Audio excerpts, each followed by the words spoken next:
e que isso é muito patriarcal. E o conhecimento mais feminino, mais matriarcal, ele é redondo e abarca, né, várias áreas do conhecimento. Então, nesse sentido, acho que você tem uma vantagem, porque isso te dá uma maior liberdade.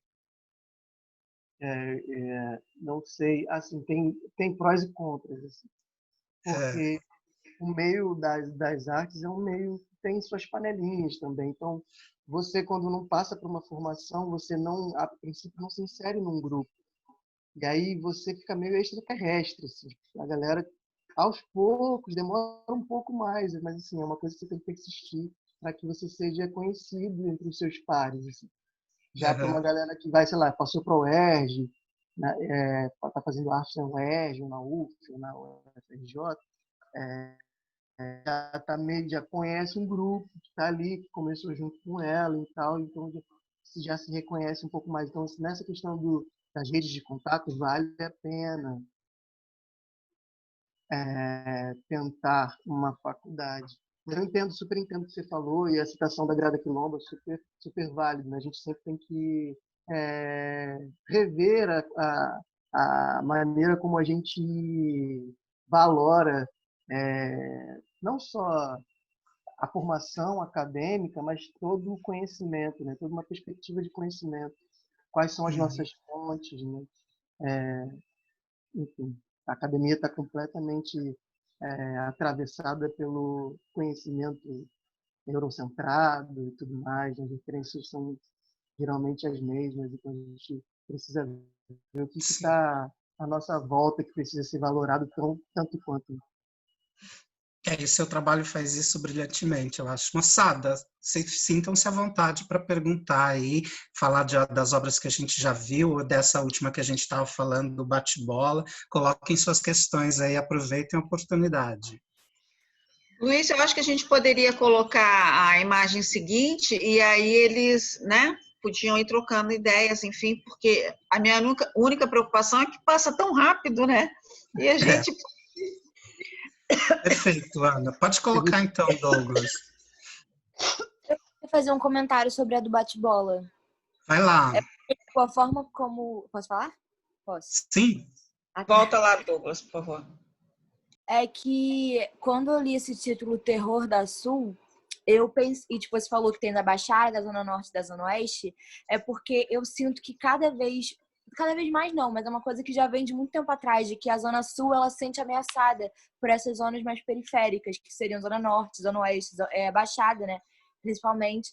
E, tipo, sempre teve uma tentativa da Zona Sul que fizesse com que essas pessoas dessas zonas não tivessem acesso à Zona Sul, entendeu? Não tivesse acesso ao shopping da Zona Sul, não tivesse acesso às praias. Então, tipo, eles fizeram várias coisas, já mandaram fechar construção de metrô para que chegasse até esses lugares. Então, tipo assim, eu entendi mais ou menos assim, sabe? E na figura do bate-bola seria essa coisa, tipo, essa figura que... Primeiro, quando a Lara falou, né, que remetia, tipo, a uma luta pós-abolição da escravatura, né, tipo, de escravizados libertos, e também, tipo assim, uma luta por, não sei, talvez reivindicar o território que é nosso também por direito, sabe? O Rio de Janeiro é de todos os cariocas, não é só da Zona Sul, nem, enfim, desses lugares mais abastados, assim, sabe?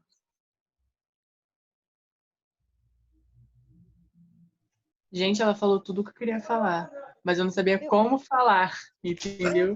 Mas é isso aí, foi na minha mente quando eu vi esse Terror da Sul. A única coisa, tipo... Tem um documentário, inclusive, que bate completamente com isso, com o que a Ana Abreu falou, que é os pobres vão à praia, né? Com o surgimento dos ônibus que vão do subúrbio para a Zona Sul, e a galera da Zona Sul, tipo, muito revoltada com a galera pobre tomando conta das praias deles, né? E eles fazendo diversos protestos em relação a essa integração, né? Antes do professor falar que isso aqui era bate-bola, eu viajei antes dele falar isso. Eu vi um bicho escrito Zona Norte e... Peraí, está muito barulho aqui.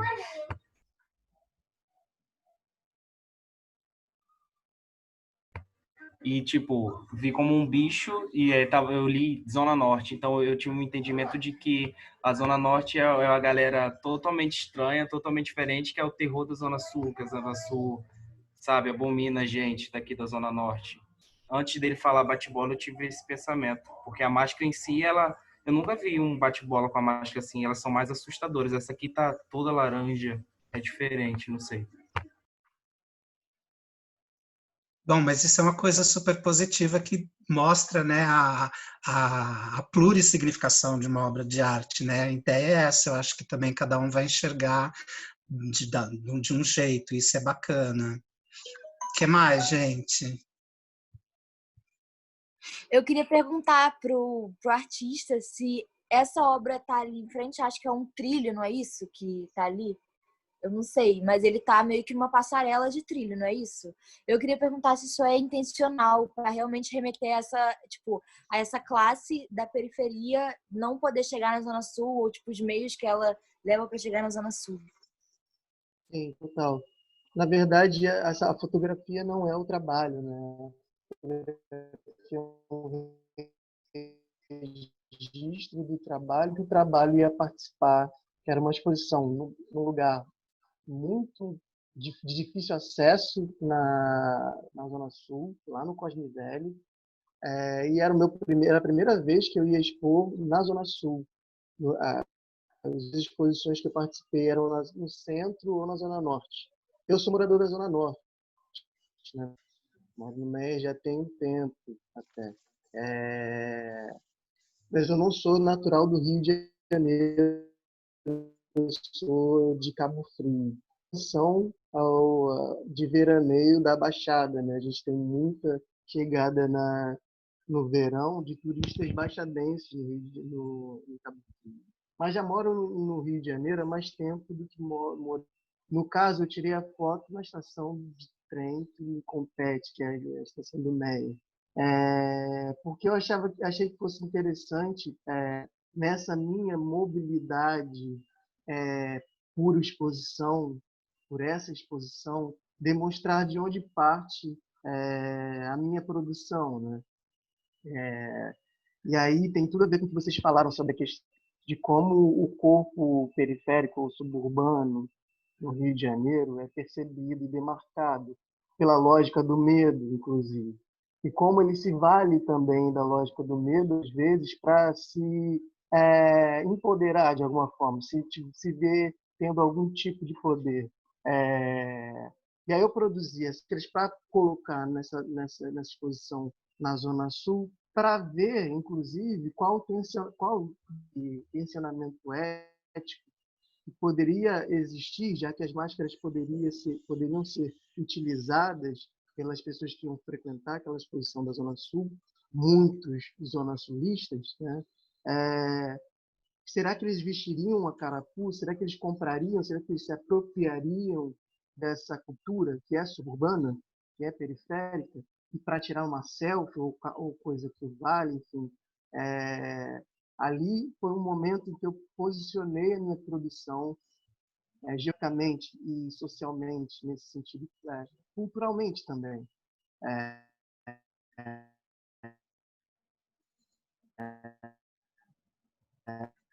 Mais feias, dão mais medo, né? Hoje em dia você vê muitas máscaras de signos muito diversos.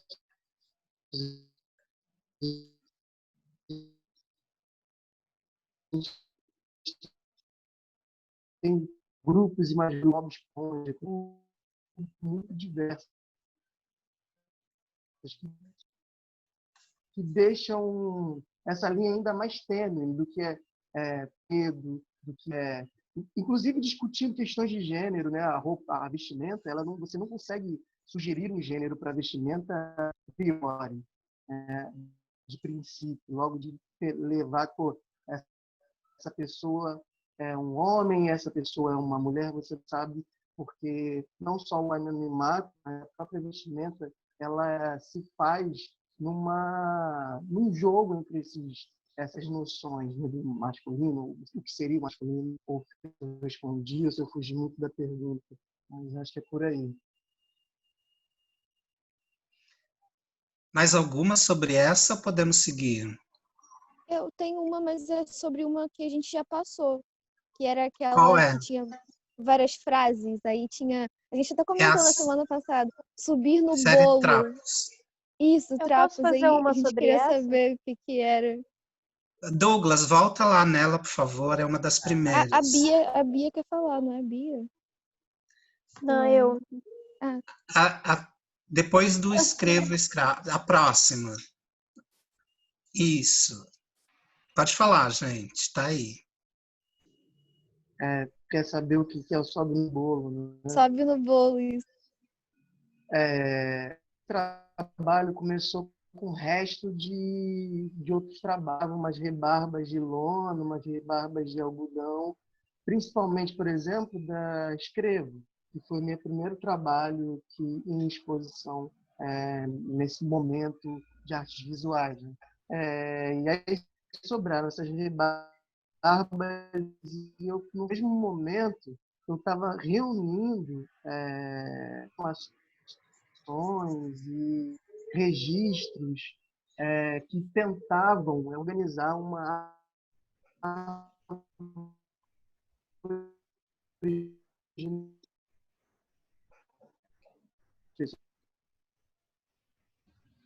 Sumiu, André.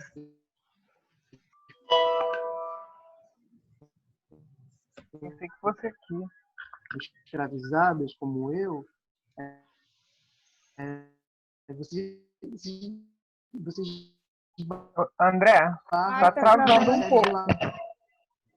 Mas onde é que eu parei para você? Vocês estão me ouvindo? Agora Na sim. parte- Melhorou, melhorou.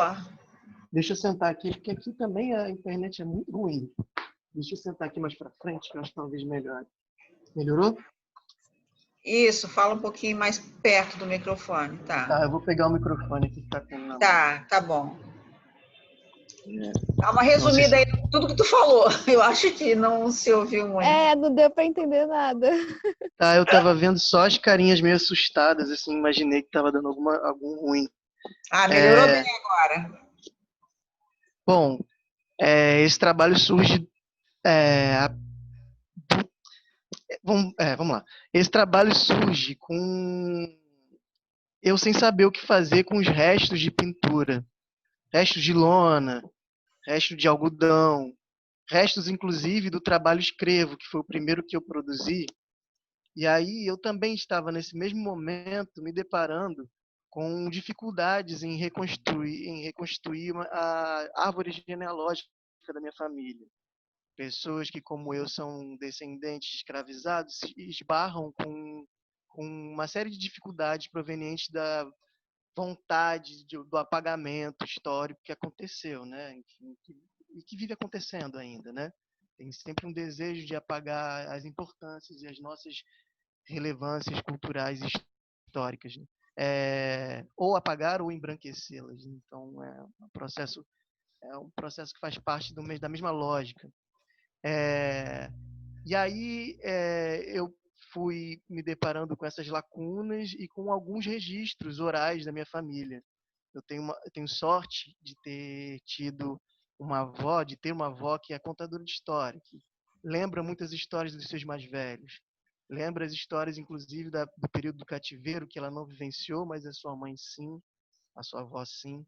E aí eu tive contato com alguma fortuna guardada para mim.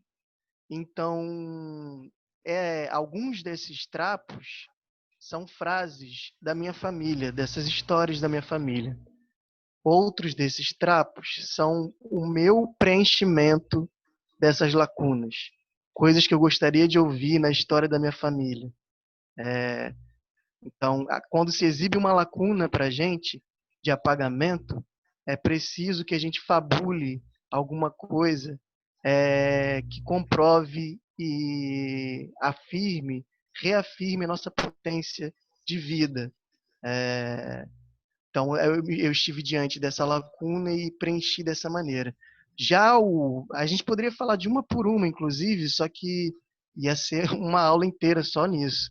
Porque são muitas histórias da minha família que provavelmente puxam memórias da família de vocês também, porque é isso, né? É uma memória familiar e pessoal, mas que se desdobra é, numa noção muito mais ampla de ancestralidade, né? Eu tendo a dizer para as pessoas que me perguntam sobre esse trabalho que eu me deparei várias vezes com a impossibilidade de saber se tal pessoa que minha avó contou uma história existiu mesmo ou não, porque não há registro, né? Muita coisa foi queimada, muita coisa que estava, né, nos porões das fazendas foi jogado fora, enfim, não há registro. E aí, quando eu me deparo com algum registro de algum escravizado que morou perto da fazenda onde os meus antepassados foram escravizados, e se eu não sei que esse sujeito é ou não um tio meu, pronto, ele agora é. Isso é uma outra perspectiva para pensar em ancestralidade. Se a gente não tem comprovação que a gente é primo, sei lá, eu e o Douglas Feitosa, que está aparecendo aqui para mim, se a gente não tem comprovação que a gente é primo, pronto, vamos tornar isso potência, agora é. E a ancestralidade, pensar ancestralidade também é produzir ancestralidade. E aí, vamos lá, porque a pergunta foi muito específica, foi para sobe no bolo. Sobe no bolo, pois é, sobe no bolo foi uma frase que eu ouvi durante uma festa na casa da minha avó. Tem um tio-avô meu que é muito engraçado e tal, gosta de fazer farra e tal, muito fanfarrãozão, bem daqueles, né? Que estava discutindo quem era, porque no bolo do aniversário da minha avó tinha os filhos dela e ela, de biscuit. E eram uns bonequinhos pretinhos, né? Em cima do bolo. E aí ele estava discutindo um por um da família quem subia ou não subia no bolo, numa noção de. Uma maneira de discutir colorismo, né? Pensando quem era negro o suficiente para estar em cima do bolo ou não. E aí passou a festa inteira falando: e tal pessoa, sobe no bolo! Aí todo mundo respondia. Enfim, minha família é muito festeira, assim. Às vezes nem percebe o grau de complexidade do recalque que exibe em seus discursos também. E aí isso me marcou muito. E é uma memória, de certa maneira, recente. Não remonta a uma história de um antepassado, do cativeiro, enfim, mas fala muito sobre como chegamos até aqui também. E aí, então, foi isso. Tem a ver com um bolo de aniversário e uns bonequinhos de biscuit que faziam a vela. Esse tio-avô que eu tenho, todo mundo deve ter, provavelmente. Alguém mais queria falar sobre essa obra? A Lara queria perguntar sobre Eu alguma queria. coisa, né? Não, era da outra, mas como já passou, deixa pra lá. Pode perguntar. Bom, vamos lá para aquela, então, onde a gente tinha parado, que era a do São Jorge. Eu não sei se vamos chegar a outra imagem como aquela, mas a primeira imagem que estudamos sobre ele falava sobre a relação da performance na rua, né? Do escrito enquanto performance na rua. E como para você se dá essa relação, a performance em si, né? Eu também performo, então a performance em si, ela já é muito sensível e a escrita também é muito sensível. Então, como para você é lidar, né, dentro das suas narrativas que são ainda mais sensíveis, lidar com a performance, com a escrita e toda essa sensibilidade junto, assim, tipo, como você sai disso, sabe? Você sai desse processo como? Olha, eu vou te falar, vou confessar para vocês, eu sou muito pouco resolvido com a minha performance, com as ações que produzo. Na verdade, eu tenho um medo danado, um medo que me pelo, sério. De quanto isso impacta as pessoas, de quanto as pessoas podem impactar no processo, de como meu corpo fica vulnerável, inclusive como mais uma camada para o trabalho, né? Assim, óbvio, um artista negro escrevendo o que escreve no chão da rua, nos tempos em que vivemos, tudo é possível, né? Performance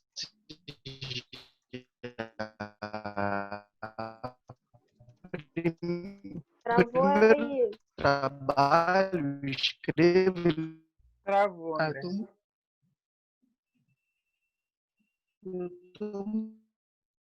André, só um instantinho, travou. Alô, tá me ouvindo? Opa! Travou um pouco. Travou geral? Travou. Acho que agora vai. Vocês estão me ouvindo? Agora sim. Legal. E aí eu produzi algumas performances, mas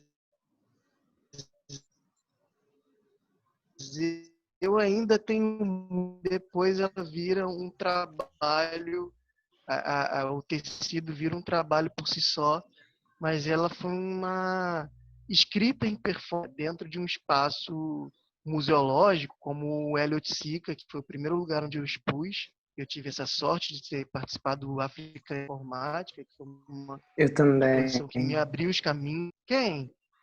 Eu que te perguntei a primeira Cadê você? exposição. Aqui, tá aparecendo?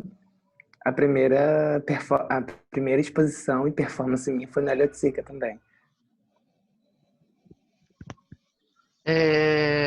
Aí, tá vendo? Era um espaço que ultimamente ele estava abrindo caminhos para muitos artistas, né? E tinha uma produção muito potente de exposições que discutiam uma maior plurivocalidade, olha que palavra bonita, mas uma maior quantidade de vozes a serem ouvidas, né? A gente teve Denilson Baniwa lá, a gente teve o próprio Africanísio, o trabalho do Yuri Cruz, não sei se vocês conhecem também, que vale muito a pena dar uma olhada. Fez a exposição Pretofagia. Então era um espaço de muita potência. E aí eu não sei como é que andam as coisas lá agora, porque mudou a gestão, então é muito complicado. Dessa política que envolve os centros públicos de arte, né? Mas então, Escrevo foi a primeira performance de uma exposição de performance e depois vieram as outras. E essa do Rua é um quadro negro é uma que se dá em processo. Eu repito, já fiz ela 4 vezes e sempre que posso tento fazer em outro lugar, em lugares que frequento. Então aí no caso é na frente do Parque Lage. Tem uma que eu fiz na frente do Elliot Sica, porque de uns tempos para cá venho frequentando muito esses espaços, como como fruidor mesmo das exposições, porque acho que é importante me manter me formando pelos trabalhos dos outros e sendo incentivado a produzir mais, olhando para os outros também. E aí acabo escrevendo nesses espaços que também são espaços de privilégio, são espaços que precisam ser demarcados. Então, dessa forma eu entendo demarcar o espaço do chão da rua em frente a esses espaços de privilégio também. Mas, enfim, já teve algumas histórias que me puseram mais ou menos medo também. Quando eu fiz na frente da UERJ, esse trabalho, passou um carro da polícia, e aí eu fiquei morrendo de medo, né? Mesmo sabendo que eu estava fazendo um negócio com giz de quadro que apaga com a primeira chuva. Aliás, isso é um interesse desse trabalho para mim, que ele seja perecível de alguma maneira, que ele não marque de vez um espaço. E aí, a outra coisa foi no Elliot Sica, na frente do Elliot Sica, que passou um sujeito falando que ia pagar. E foi, tipo, bem próximo das eleições, então tava um negócio meio... Eu tava morrendo de medo mesmo, assim, eu achava que depois das eleições, eu achei que eu ia morrer no dia seguinte, que ia me matar, enfim, eu tava muito... Fiquei muito medo depois das eleições, mas eu resolvi fazer mesmo assim, enfrentar esse medo. E aí passou um cara falando, vou apagar isso aí, passou no meu ouvido, assim. E aí eu pensei, tá, ele passou, se ele apagar, eu faço de novo. É isso, tem muita coisa que se aprende fazendo, né? Eu acho que a performance tem, me traz um pouco mais isso do que os trabalhos que já se dão de alguma maneira mais acabados e pendurados, e que são um pouco mais autônomos do meu corpo. Ela me traz uma sabedoria que é do corpo, né? Que é do confronto, que é do conflito, que é do contato, que é da comunicação. E isso é importante para um artista contemporâneo, mesmo que não seja performer, perceber o contato que o seu próprio corpo produz com o outro, com as alteridades. A relação com a coragem, né? Tipo, você precisa de muita coragem para fazer o que você fez, por exemplo. Sim, sim. Para você ver, eu estou fazendo uma performance. Eu entendo às vezes as coisas mais como atos do que como performances, inclusive pensando no ato do teatro mesmo, assim. E aí eu tenho tido uma prática que é de sair na rua e colar um búzio no muro, tentando mudar todo um universo a partir de uma partícula pequena, que seja, mas uma partícula cheia de representações, né? Cheia de sentidos. Então eu colo um búzio no muro. E eu já fico morrendo de medo. Mas eu vou morrendo de medo. Me sinto o pichador na madrugada, achando que eu vou levar uma dura do policial e ele vai me prender. Mas é isso também, né? Tipo, eu, eu tenho noção de que meu corpo, de alguma maneira, indica para aqueles mais ignorantes o uso da violência, né? E é isso, eu respondo a isso também, né? O medo que a gente tem não é um medo realmente fora do comum. A gente vive massacra violentamente, que exibe seu genocídio nas manchetes do jornal todos os dias. Enfim, produzir esses atos, mesmo que sejam muito simbólicos, como colocar um búzio num muro, já faz, já me faz temer. É, mas enfim, tem sido legal também, até para reconhecer meus limites e conhecer novas coragens mesmo.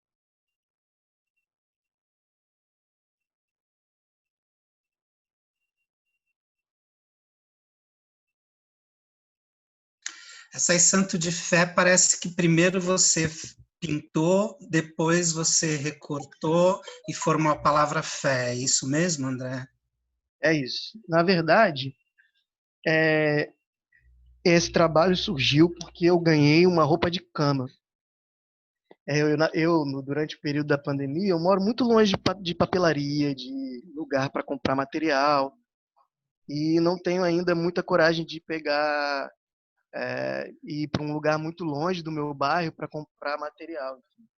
E aí e tive o privilégio de não precisar também me locomover pela cidade para trabalhar e tal, porque senão provavelmente eu já estaria no Merleira ou nas caçulas da vida, batendo perna, comprando. É, e, e isso porque eu estou desempregado, tá? É de estar desempregado, na verdade, tá?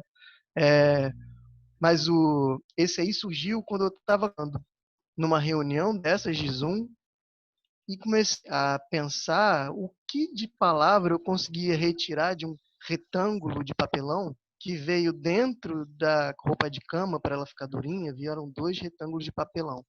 E o que eu conseguiria tirar de palavras de dentro desse retângulo de papelão sem sobrar nenhuma rebarba? E aí eu fui estudando, fiz vários retângulozinhos e fui tentando retirar palavras sem deixar nenhuma sobra. E aí cheguei na fé. E aí eu sou devoto de São Jorge, e estava muito próximo naquela época da festa de São Jorge. E aí eu fiquei pensando se eu fazia de São Jorge ou se eu pintava São Jorge no meio ou se eu pintava o Cosme Damião, que eu também tenho devoção, Doce e tal, que está chegando, inclusive.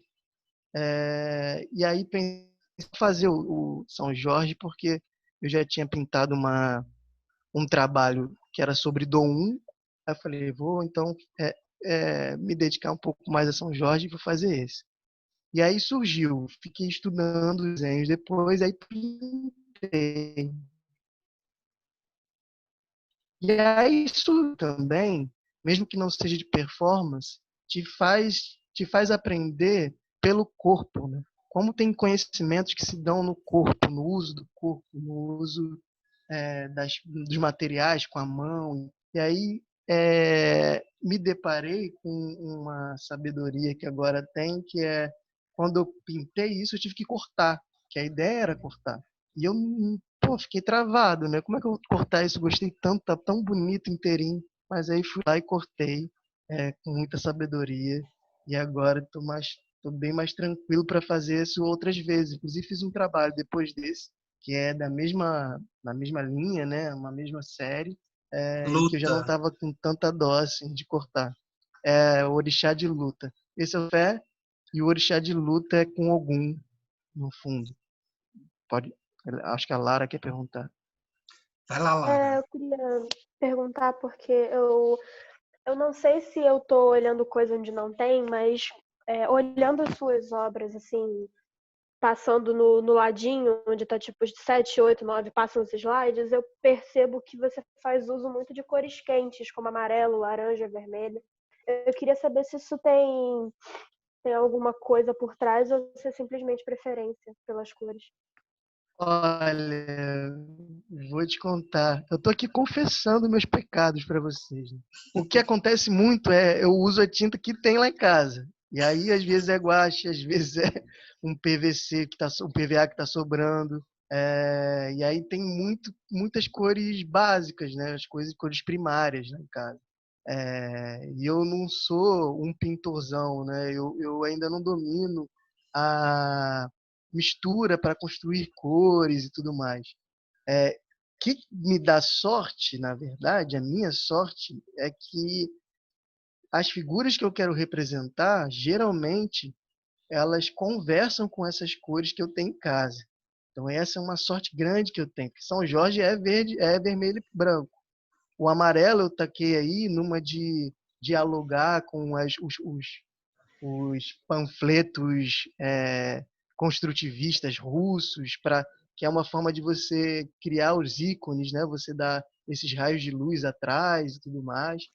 Mas é porque tinha lá em casa também e tinha a ver ainda estava dentro da paleta do santo. Então, é isso. Eu junto um pouco de sorte com um pouco de fé e tem dado certo. Perfeito.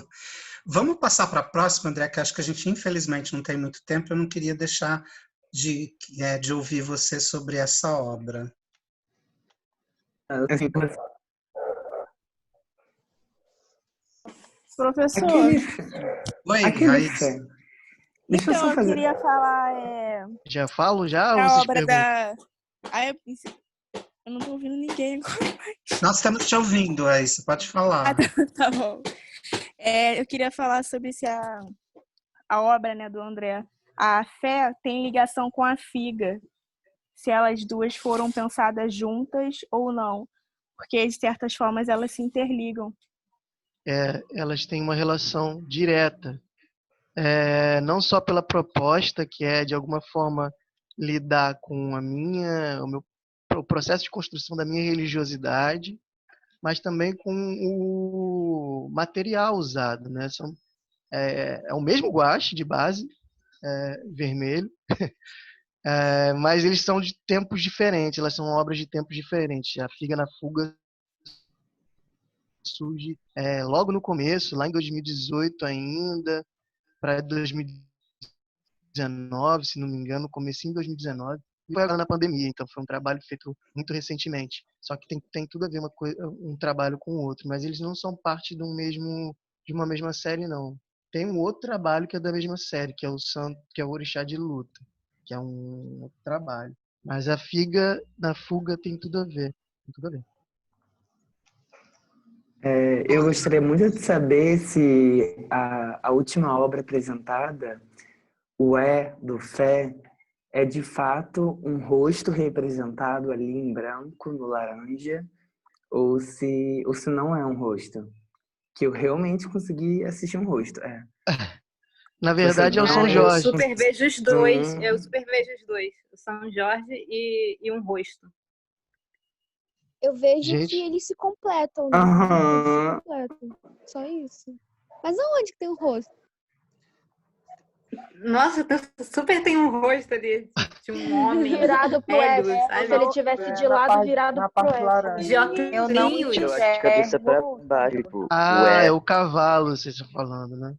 Eu não enxergo São Jorge aí. Eu tava Enxergo o vendo rosto São de um senhor. Jorge. Também Se não. você, se Gente, tá de cabeça você pra dá um baixo, gra... eu acho. Tipo, o vira ele de cabeça pra baixo aí, dá pra ver mesmo. Sim, a Olha, eu vou imagem tá de cabeça pra baixo, mas parece O rosto não tá de cabeça pra baixo. O rosto parece um rosto curioso, entre aspas, assim. Absoluto. O o rosto é um rosto rosto. não, o Se você rosto dá não um foi grande intencional, zoom, não. Mas eu não acho ótimo. foi. Não foi intencional, mas acho Formou. ótimo. Não foi, formou. Não foi, formou. Como? Ah, Foi sem agora eu tô querer. vendo. Mas aí.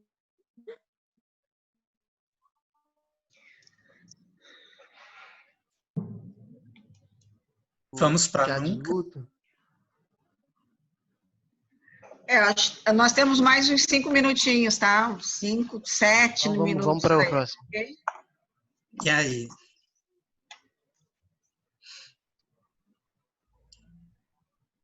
Alguém vai Você escreveu a perguntar? palavra numa parede. Oi? Não entendi.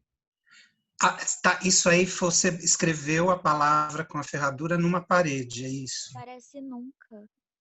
É Sim, nunca. também li isso. Parece. Tá travando, André. O nome desse trabalho. Alô? Aí, Oi, deixa eu tentar pode falar. tá mais pra frente. O nome desse trabalho é Sorte, por incrível que pareça. As pessoas falam, cadê o trabalho nunca e tal. Tá escrito nunca, mas eu tenho essa mania feia de botar um outro nome de título. E aí as pessoas lembram mais do que está escrito do que da legenda. O que é ótimo, real. Mas o jogo entre nunca e sorte é um jogo que me impeliu a fazer e me impeliu a produzir uma série de trabalhos, principalmente esse. Tem uma frase de efeito muito utilizada, que aparece em para-choque de caminhão e tudo mais, que é nunca foi sorte, aí sempre foi, e aí fica em reticências, né? Tem gente que bota sempre foi Cristo, sempre foi Jesus, sempre foi Exu, eu já vi de tudo. Mas nunca foi sorte, é uma questão importante, assim, porque quando você... Isso é complexo, tá? Esse trabalho é um trabalho que eu mergulhei meio profundamente naquilo que se coloca como contraditório ao ponto de a gente chamar de paradoxo. Porque quando a gente deseja a sorte, e a gente tem um amuleto de sorte, por exemplo, a gente não almeja a sorte, ou não deve almejar a sorte para sempre. Porque a sorte sempre não faz sentido. Ela vai ser a rotina. E aí azar, sorte já não vão fazer sentido. Azar sempre também não faz sentido. Isso tudo tem que ser momento. Senão você quebra completamente a questão. E aí quando eu boto uma ferradura escrevendo nunca, chamo de sorte, eu estou brincando muito com a minha sorte nessa história, né? E muita gente perguntou, você não teve medo de escrever nunca com ferradura? Será que você nunca mais vai ter sorte e tal? Mas aí eu pensava, o nunca e o sempre são faces opostas do mesmo sentido, né? É uma dicotomia de uma mesma noção. O azar e o sorte também. Então, o nunca está para o azar, assim como... Olha, questão matemática. O nunca está para o azar, assim como a sorte está para o sempre. Então, isso nunca se fecha, é uma coisa que fica girando no trabalho.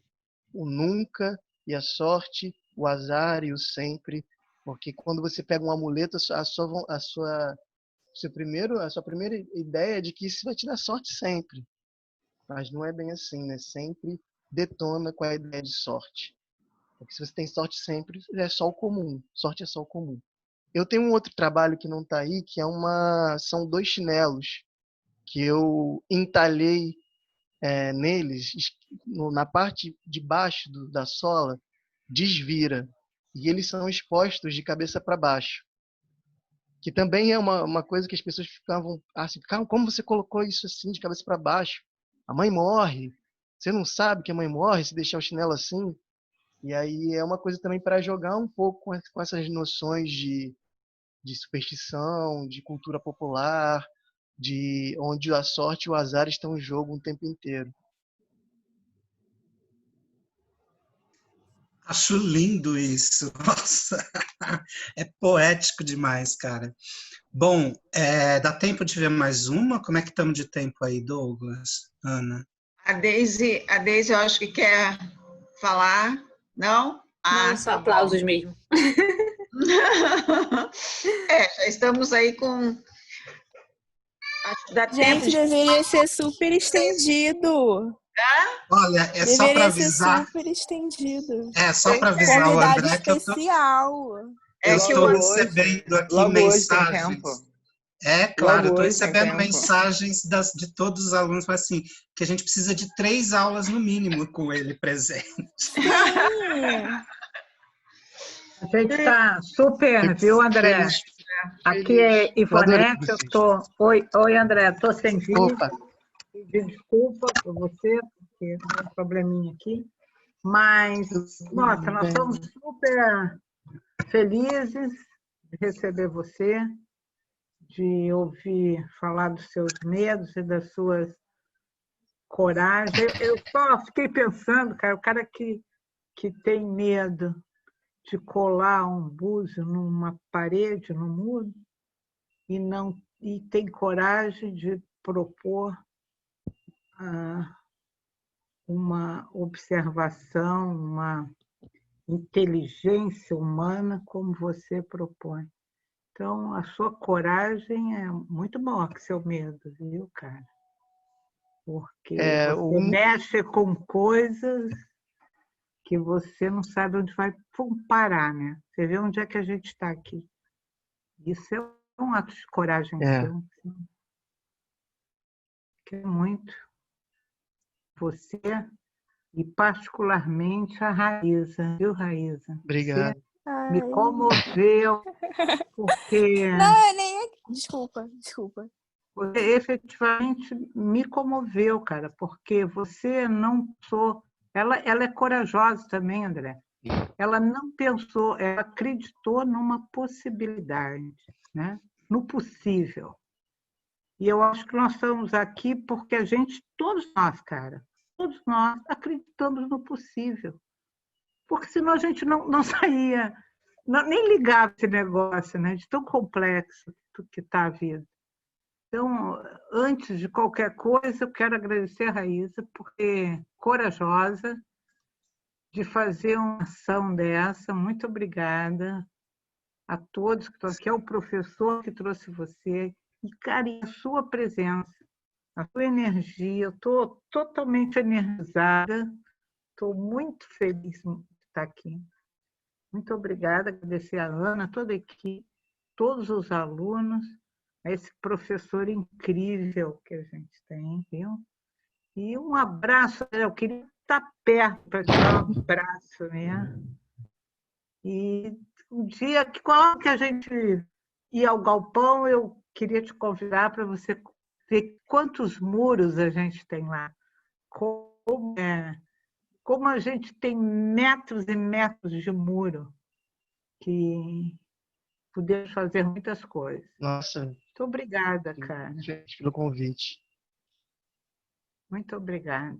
Alguém mais Eu só queria dizer que é com dor no coração que eu tenho que sair. Eu só quero Valeu. também fazer um agradecimento pela generosidade do André de estar aqui conosco. Eu acho que de uma coisa você pode ter certeza, você conquistou muitos fãs da sua obra aqui, querida. Eu queria agradecer o André por ter me respondido no Instagram, que eu pensava assim, ele nem vai me responder, né? Artista. Aí depois ele me respondeu, começou conversando comigo. Aí eu tava participando da aula, por favor. Aí eu entrei em contato com a coordenação. E agradeço também vocês do Galpão, né? Por ter conseguido trazer. Agradeço a todo mundo, gente. Ai, nem acredito. A aula foi maravilhosa. Obrigada, Raíssa. Você é genial. Genial, genial. Palmas, André. Aqui é uma casa dos aplausos, viu, André? Não, hoje muitos aplausos. Aplausos para todos vocês também. Eu posso dizer assim, Obrigada, André. Brinha, posso falar só uma coisinha? Eu sinceramente não acredito numa arte ou num artista que não converse com as pessoas, enfim. Eu acho que é parte da responsabilidade de ser artista, conversar com as pessoas que querem conversar sobre seus trabalhos, sobre as suas experiências, enfim. E acredito muito que a arte também é uma maneira de abrir e reconhecer caminhos abertos. Então, eu sei que eu estando em espaços que durante muito tempo não foram espaços que a gente, de alguma maneira, pode produzir como um efeito de um dominó a presença de outros corpos como os nossos ocupando os espaços, enfim. Então, sempre que precisarem, podem contar comigo para outras paradas com um galpão. Tamo junto. Valeu, um beijo, Obrigada, André. Obrigada, viu? Obrigada, Obrigado a galera. vocês. Todos vocês. Valeu. Que emoção!